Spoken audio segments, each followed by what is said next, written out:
2 करोड़ ले जाओ, 3 करोड़ ले जाओ, 600 करोड़ ले जाओ, 500 करोड़ ले जाओ, क्यों दे रहे हैं? किसान गरीबों को देता था, लेकिन आज किसान खुद सरकार से ले रहा, तो ये अच्छा ही है ये बुरा? दूसरा विपक्ष का हाथ पैर तोड़ देना चाह रही है, लेकिन जनता को थोड़ी तोड़ देगी।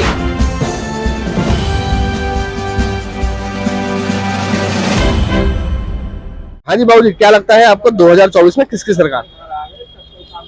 2024 में सरकार तो बदलती रहनी चाहिए, सरकार तो किसी की भी हो। अगर सरकारें बदलती रहेंगी तो हिसाब किताब बदलते रहेंगे।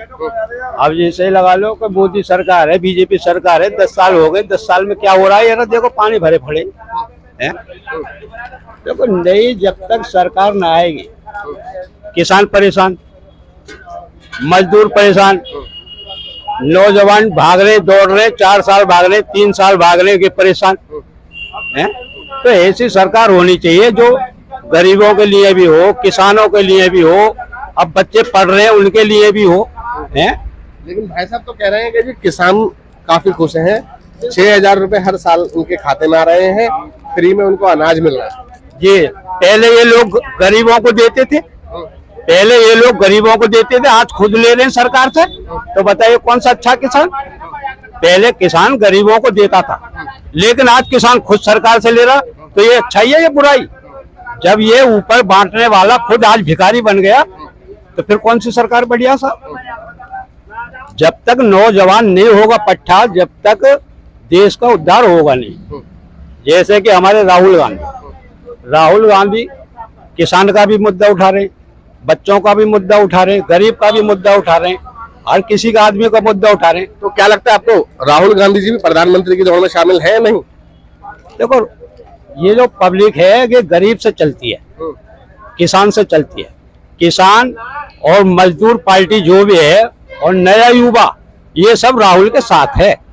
लेकिन राहुल जी की पार्टी का तो ईडी ने, इनकम टैक्स डिपार्टमेंट ने उनका खाता बंद कर रखा है, वो अपने खाते से कोई लेन देन नहीं कर सकते। देखो तो वो चुनाव कैसे करेंगे, चुनाव प्रचार कैसे करेंगे, चुनाव कैसे लड़ेंगे? देखो ये तो पब्लिक है, सभी को पता है, ये तो पब्लिक है, सभी पता है कि बिल्कुल दूसरा विपक्ष का हाथ पैर तोड़ देना चाह रही है, लेकिन जनता को थोड़ी तोड़ देगी भाई? जनता को तो तोड़ देगी। अब अगर खाता बंद कर दिया, चलो हम मान्य, हमें तो पैसा नहीं लेना, लेकिन हम तो कांग्रेस को वोट देंगे, कांग्रेस को वोट देंगे जो प्रजा के बारे में सोचेगा।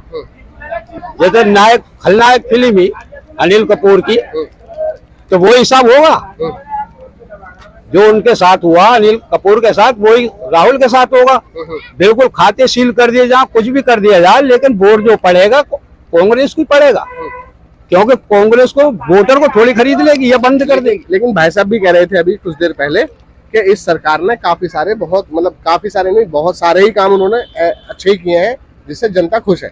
देखो वो मन विचार है कि वो तो नेता लोग होते हैं जिनको बढ़िया काम लगता है, और जो विपक्ष बिल्कुल न्यूट्रल होता है ना, जो किसी पार्टी से नहीं होता, उसे पता पड़ती है कि काम कैसा हो रहा।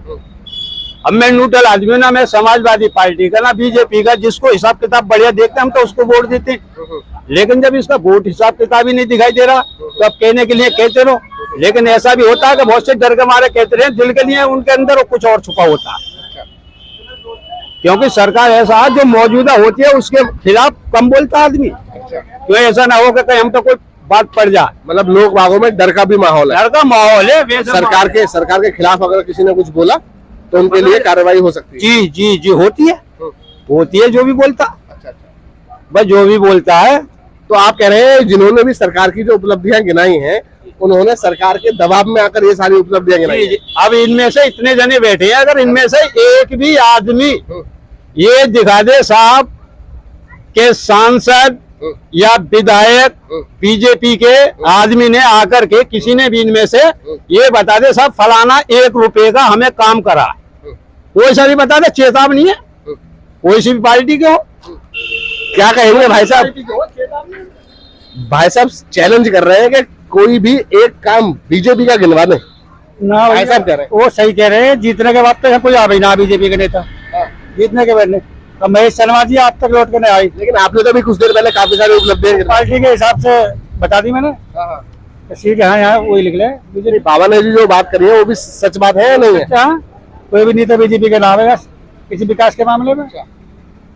मैंने तब तुमको बताया कि हाँ राशन दे सरकार, तो नेता को कोई काम ना है, राशन में सरकार का काम है, और किसानों को पैसे दे वो भी सरकार का ही काम।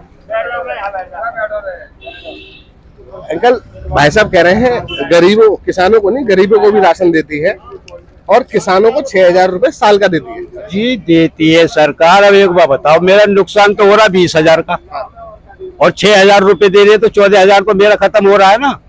है भाई, क्यों तुम ऐसे बने जा रहे हो? कौन कर रहा है? सरकार। तुम्हें तो सरकार ऐसा कर रही है, जो मजबूर हो रहे हैं हाथ फैलाने के लिए, लाइन में लगने के लिए। भाई पहले किसान गरीबों को बाहर करता, यहाँ आ जाओ। आज किसान खुद मांग रहा है। बस किसान मांगेगा तो वो, जब मेरी हालत खराब है, तो मैं मांगूंगा, और जब मेरी हालत खराब ना होगी तो मैं कहूंगा तुझे भिखारी दिखाई दे रहा हूँ, तुझे मैं भिखारी दिखाई दे रहा हूँ, और जब मैं हूं तो मैं हाथ फैलाऊंगा मजबूर। अगर मान के चले बाबा, जो आप जो बात कह रहे हैं वो सारी बातें खैर सच है, लेकिन अगर मोदी नहीं तो कौन? अगर कह रहे हैं कि कांग्रेस, तो कांग्रेस के पास भी इतना कोई बड़ा चेहरा नहीं है जो प्रधानमंत्री की कुर्सी संभाल सके। देखो, हमारा मेन उद्देश्य ये है कि वोट जो है ज्यादातर कांग्रेस की तरफ भी पड़ेगा अपने पब्लिक का, और उसमें चेहरा कोई भी आओ। लेकिन जो जल्दी समय में जो चुनाव हुए हैं, उसमें भी कांग्रेस की जो पल रहा है वो काफी हल्का रहा है, और जो राज्य के चुनाव है, जैसे मध्य प्रदेश के चुनाव हो गए, उत्तराखंड के चुनाव हो गए, इनमें भी कांग्रेस का जो पल रहा है वो काफी हल्का रहा है। तो आप किस बेसिस पे, मतलब आप किस तथ्य पे कह रहे हैं कि इस बार कांग्रेस की वोट बढ़ेंगी? नहीं, पब्लिक का रुझान। पब्लिक अब मानो हम चाय की दुकान पे बैठे हैं, तो पब्लिक का रुझान की अब क्या कह रही, ये तो ये जाने। वो तो आप सिर्फ इस चाय की टपरी पे भी मुझे सिर्फ आप एक ऐसे मिले हो जो खुल के कह रहे हो कि कांग्रेस को वोट दूंगा, बाकी सभी ने बीजेपी की उपलब्धियां गिनाई हैं और कहा है जी सरकार बहुत बढ़िया काम कर रही है। लेकिन इनके दिलों के अंदर नहीं है। अच्छा जी, ऊपर है। अच्छा, ऊपर वाले। अच्छा, आपने देखो, मेरा तो बात है कि जब तो आप पूछ रहे हैं, आप पत्रकार है, तो आपको तो मुझे सही बात बतानी, बिल्कुल जो मेरे दिल के अंदर, उसके लिए चाहे सजा हो या कुछ भी हो, बिल्कुल सही बात है। जो बीत गई दिन, सुनो। अच्छा, आप ये मानते हैं कि अगर बीजेपी के खिलाफ अगर किसी ने कुछ आवाज उठाई तो उन पर कोई कार्रवाई हो सकती है? बिल्कुल होगी, बिल्कुल करती है, बिल्कुल होती है। हम देखते चले आ रहे, कोई भी कुछ बोल दे धड़ाक अंदर, जो कुछ बोल दे धड़ाक अंदर। विपक्ष वाला अगर किसी के लिए खिलाफ बोल दे तो इसमें मुकदमा होना चाहिए, और इनकी सरकार वाले कुछ भी बोलते थे तो कोई मुकदमा नहीं, कुछ भी नहीं होता। अच्छा, ये बीजेपी पार्टी ने जो अन्य नेताओं को अपनी पार्टी में जो शामिल किया है, दूसरे की पार्टी वाले नेताओं को जो शामिल किया है, उन पे पहले भ्रष्टाचारों के भी आरोप लगे हुए हैं। अब तुम सुनो, इलेक्टोरल बॉन्ड पहले वो जेल में भी डाले जा रहे हैं, जेल में डाल दिया उन्होंने, और फिर उनसे बॉन्ड भी ले लिया, चंदा भी ले लिया। अब कैसे दिया उन्होंने? कोई वैसे तो दिया ना होगा, भाई मुझे जेल में भी डाल दो, मोदी जी ने को जेल में भी डालो, और जेल में के बाद में न को बहुत अच्छा काम करा, मुझे जेल में डाल दिया, लो 2 करोड़ ले जाओ, 3 करोड़ ले जाओ, 600 करोड़ ले जाओ, 500 करोड़ ले जाओ। क्यों दे रहे हैं? या तो उनके वहां जेल में ले जाकर नहीं धुनाई करी जा रही होगी, बहुत कम, आज जिंदगी भर से आज लिया निकाल के। भाई न्यो बताओ कि जब हमें जेल में भी डाल दिया, हम वहां के लिए खपा होंगे या खुश होंगे? चंदा किस बात का होगा? चंदा किस बात का होगा? ये बात दबाव में चंदा है, दबाव का, और क्या है वह? हम डरा धमका के चंदा, बिल्कुल डरा के। ये बताओ, जेल के अंदर डाल दिया, अब मैं तुम्हें उठा के जेल के अंदर डाल दूं, और फिर तुम मुझसे यूं कहोगे ना भाई साहब तुम ऐसा करो, चाय पी लो मेरी तरफ से, हैं? तुम तो नफरत करोगे ना, या तो मजबूरी होगी उसके पीछे कोई जो आदमी करेगा। तो ये तो दबाव, ये सरकारी दबाव में चल रही है। क्या लगता है बाबूजी, इस बार 2024 में किसकी सरकार बनेगी? हमें ना पता जी। हाँ जी भाई साहब, बाबा कह रहे हैं ये तो सभी लोग दबाव में हैं, दबाव के कारण बीजेपी के खिलाफ कुछ नहीं कह पाते। ऐसा तो कुछ ना, ये हवा तो वही चल रही है। अरे मन में कुछ और है और मुंह पे कुछ और है। ना ऐसी कोई बात ना। अब तो अंदर की बात कौन जाने, हल्ला मचेगा, अखिलेश की बनेगी, योगी जी की हो जावे ऐसा लट फिर।